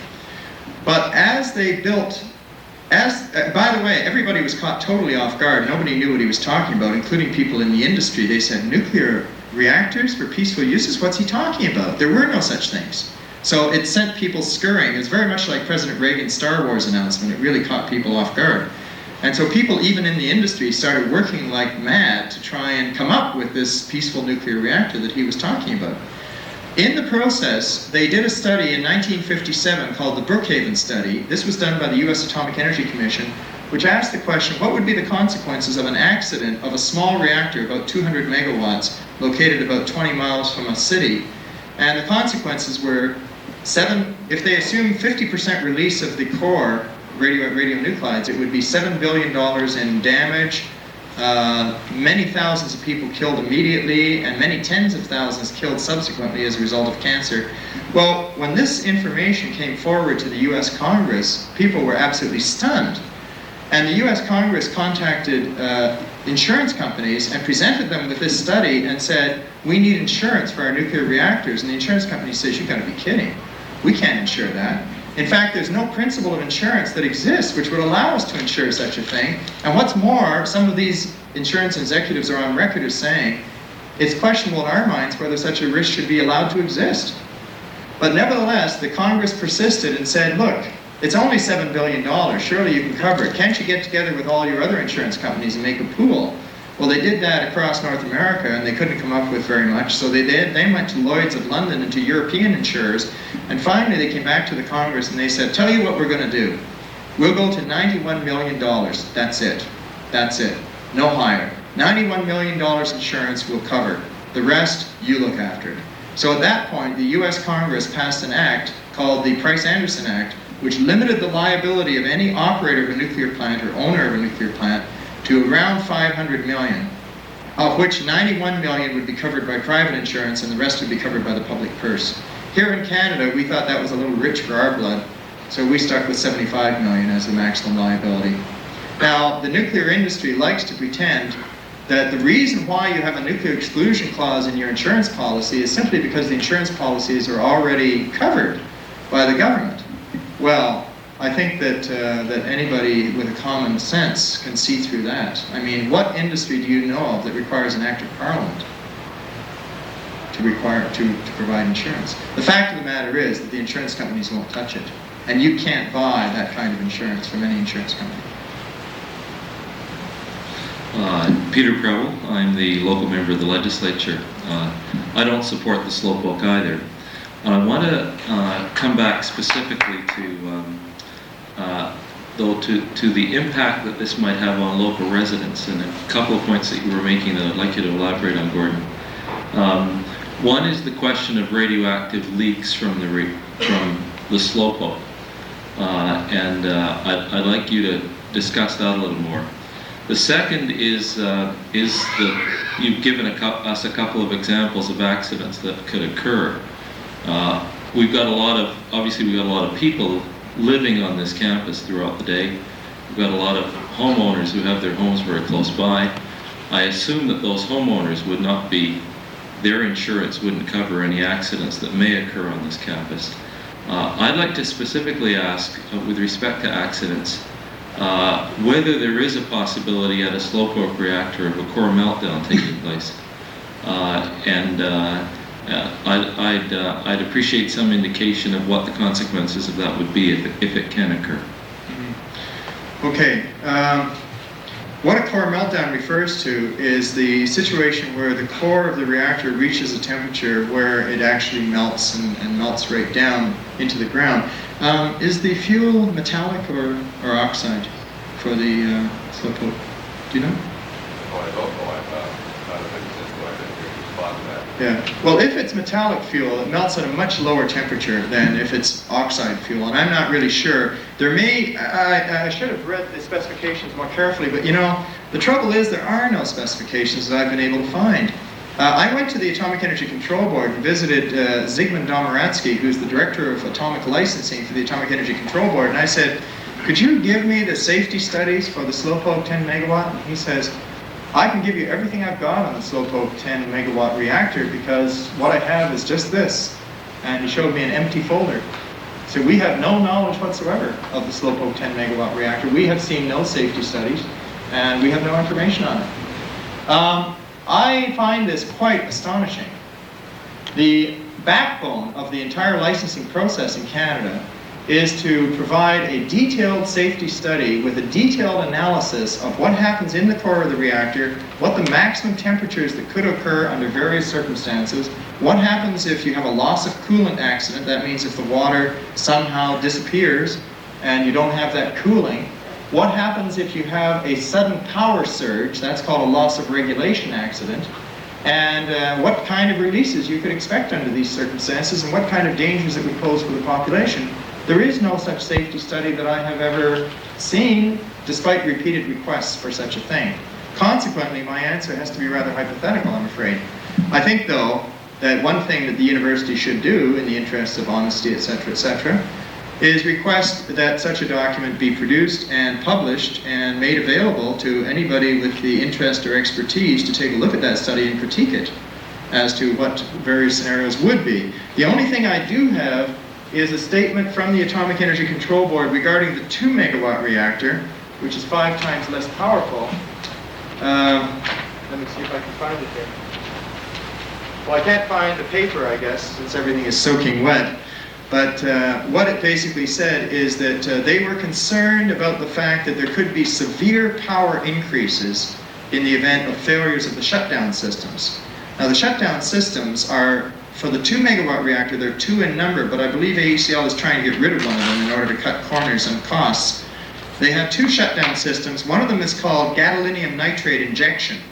And this consists of a reservoir of a fluid, which is called gadolinium nitrate, which is activated by remote control, no need for humans, by a temperature sensor. If the temperature reaches 98 degrees Celsius, which is just below the boiling point, then these valves will automatically open and gadolinium nitrate will be injected by gravity into the pool so as to absorb the neutrons and close down the reaction, basically choking off the reaction by stifling the neutrons. And that takes about 5 minutes to accomplish. They also have at Pinawa a fast shutdown system which operates much more quickly. And I believe that AECL is planning to eliminate the fast shutdown system for the Slowpoke here because they don't think it's necessary, even though it's 5 times more powerful. But for the 2 megawatt reactor, AECL had indicated, AECB, I'm sorry, the Atomic Energy Control Board, had indicated that they were concerned about the possibility of severe power increases if there was a failure of the shutdown systems. Now, I don't know exactly what that means, unfortunately, Peter, because I have yet to see a numerical, quantifiable, scientifically valid, or honest assessment of what those criteria might be. With regard to meltdown, we're in a kind of a similar situation, because the question of meltdown really depends partly upon what you're willing to consider as credible. If the water just suddenly disappeared by magic in the pool, and you just had the core sitting there, the reaction would stop immediately. That is the fission reaction, because the neutrons would be going too fast to keep the reaction going. But the heat would continue to be produced. That's because of the radioactivity in the core.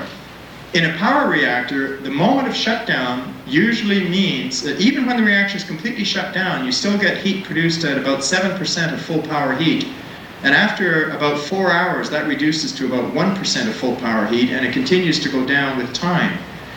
Now, that's still a lot of heat, and it is probably capable of causing massive fuel damage, certainly damage to the sheaths, which are the curtain rods that contain the fuel elements. As soon as the sheaths are damaged, whether they're damaged by any means, either melting or cracking or blistering or pinholes or anything of that sort, or mechanical damage in moving them, you get a certain amount of radioactive gases released, including radioactive iodine, which concentrates in the thyroid gland.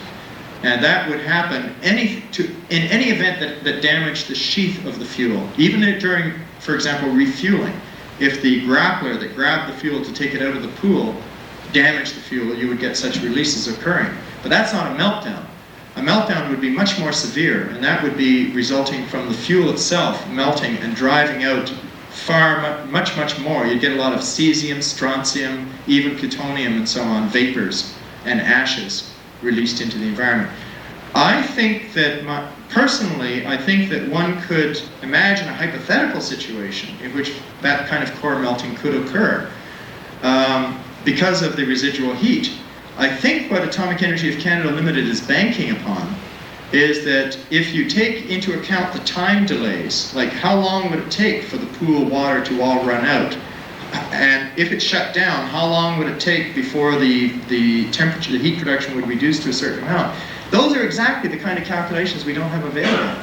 So in talking about honesty, I think we should talk about complete honesty and say part of honesty is being forthright. And part of honesty in a scientific setting is publishing your results for peer review.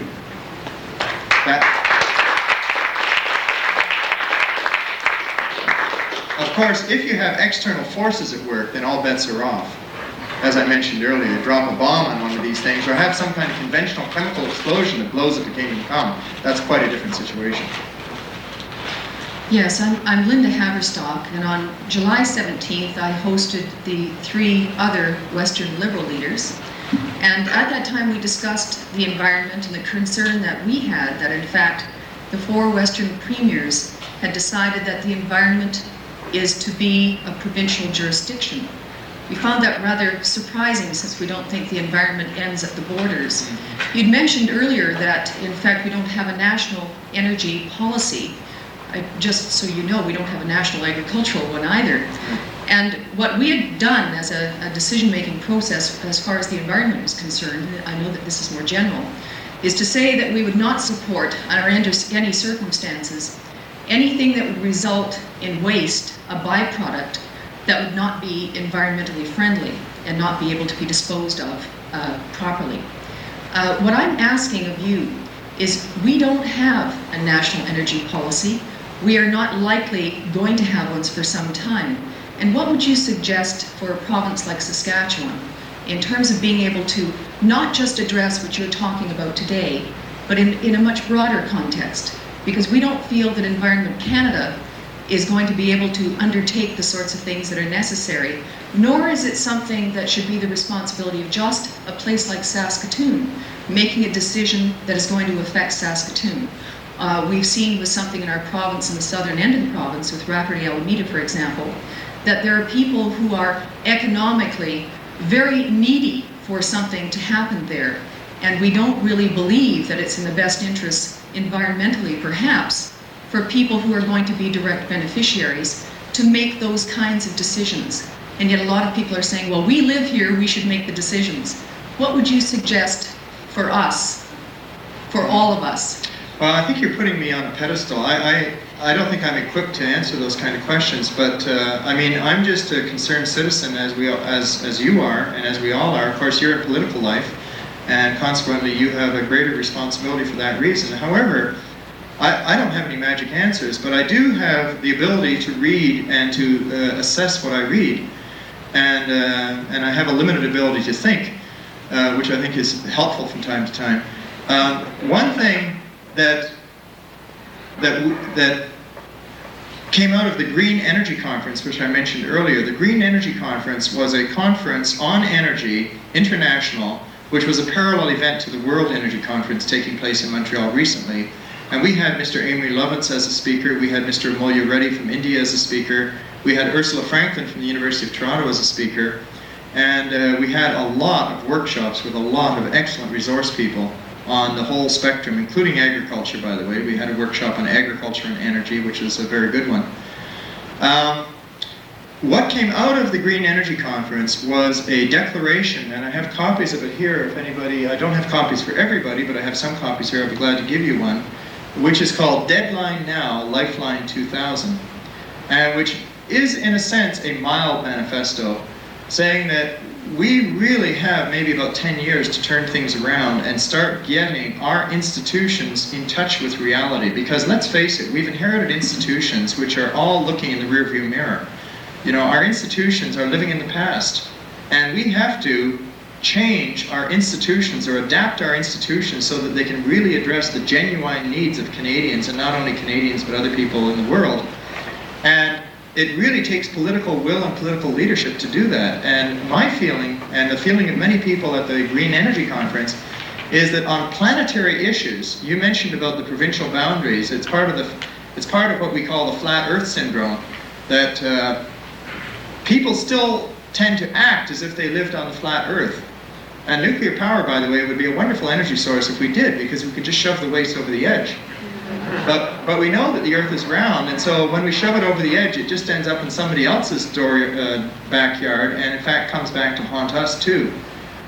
So we've just got to stop dealing with that. And because of this parochial mandate that our leaders have, it seems that on planetary issues such as nuclear disarmament, such as war and peace, such as the women's movement, such as the environmental movement, such as energy, that the leadership has really got to come from the grassroots. And it's oftentimes the political leaders who are the last to realize that it's a major issue. We now have Margaret Thatcher and Brian Mulroney admitting that greenhouse gases are an important problem. Why? Because it's finally percolated up to that level. That isn't where it started. It's not top-down leadership, it's bottom-up leadership. And I think that's what we need in energy too. What we came out with our final concluding statement for the Green Energy Conference was a commitment on the part of the people at the conference to work hard at the political level to try and get energy efficiency and renewables as the #1 priority for as many governments as possible on this planet. Because all the studies, including the studies done by Energy Mines and Resources internally, including studies done in corporate boardrooms, indicate that that's by far the best bet in terms of more benefit for the dollar. And the difficulty is that we don't have any institutions that have a mandate to actually carry that out. Therefore, we need some political guts and some political leadership to push that as a #1 priority. Now, that's in the energy sector. I think that maybe something similar has to be done in the agricultural sector in terms of soil preservation, in terms of agricultural practices, etc., etc. That's not something that I am that sufficiently knowledgeable about. But I do believe that if we collectively, as humans, don't start shouldering some of the burden, I think each one of us has to shoulder a little bit of the burden of the global predicament we're in. We can't look to some savior who's going to come out of the sky to save us. It's up to us. And it's really a crisis in human development. It's up to us to decide whether we can change the course of things and get things going in a positive direction. I don't know what else to say other than that, but I think we're fighting against time. And if we don't draw a realistic deadline, and 2000 seems like a realistic deadline, it's only 10 years away, but by golly, if we don't start seeing some genuine progress in terms of doing things in a more sustainable way along the lines of the Brundtland Commission report, and beyond the Brundtland report. And beyond the Brundtland Absolutely. report. That's right. I mean, I don't know what more we need when we're going to be consuming more food the next 25 years since we have since the beginning of mankind. Right. And that we're going from 5 billion people to 11 billion people in the year 2020. Right. And we're talking, and you're talking, not just about nuclear No. reactors and everything else. We're talking about quality of life in one ecosphere called the planet. Right. Absolutely. Thank you. And thank you very much.